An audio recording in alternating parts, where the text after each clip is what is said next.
ಸ್ನೇಹಿತರೆ ನಮಸ್ಕಾರ. ಕಲಬುರಗಿ ಜಿಲ್ಲೆಯ ಕಾಳಗಿ. ಹೌದು, ಒಂದು ಕಾಲದಲ್ಲಿ ದಕ್ಷಿಣದ ಕಾಶಿ ಎಂದು ಕರೆಯಲ್ಪಡುವ ಪ್ರದೇಶ ಇದಾಗಿತ್ತು.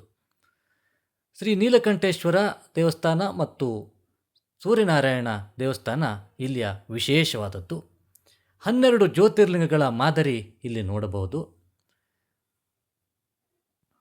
10ರಿಂದ 13ನೇ ಶತಮಾನದಲ್ಲಿ ಆಳಿದ ಚಾಲುಕ್ಯರ ವಾಸ್ತುಶಿಲ್ಪಕ್ಕೆ ಹಿಡಿದ ಕೈಗನ್ನಡಿ ಇದಾಗಿದೆ.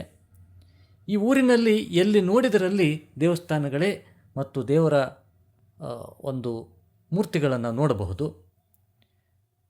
ಇನ್ನೊಂದು ವಿಶೇಷ ಅಂದರೆ ವರ್ಷದಲ್ಲೊಮ್ಮೆ ಕಾಶಿಯಿಂದ ಗಂಗಾ ಮಾತೆ ಇಲ್ಲಿ ಬಂದು ಬರುತ್ತಾಳೆ ಅನ್ನುವಂಥ ಪ್ರತೀತಿ. ಇನ್ನೊಂದು ಆಸ್ತಿಕರಿಗೆ ತುಂಬ ಖುಷಿ ಕೊಡುವಂಥದ್ದು ಇಷ್ಟೊಂದು ದೇವಾಲಯಗಳಿರುವುದು. ಇನ್ನೊಂದು ದುಃಖವೂ ಕೂಡ ಅಷ್ಟೇ ಆಗ್ತದೆ, ಯಾಕೆಂದರೆ ಎಲ್ಲವೂ ಶಿಥಿಲಾವಸ್ಥೆಯಲ್ಲಿಯೇ ಇದೆ. ಇಲ್ಲಿ ಇನ್ನೊಂದು ವಿಶೇಷತೆ ಏನೆಂದರೆ ಇಲ್ಲಿರುವ ಕೊಳದಲ್ಲಿ ನೀರಿನ ಬುಗ್ಗೆಗಳನ್ನು ನಾವು ನೋಡಬಹುದು.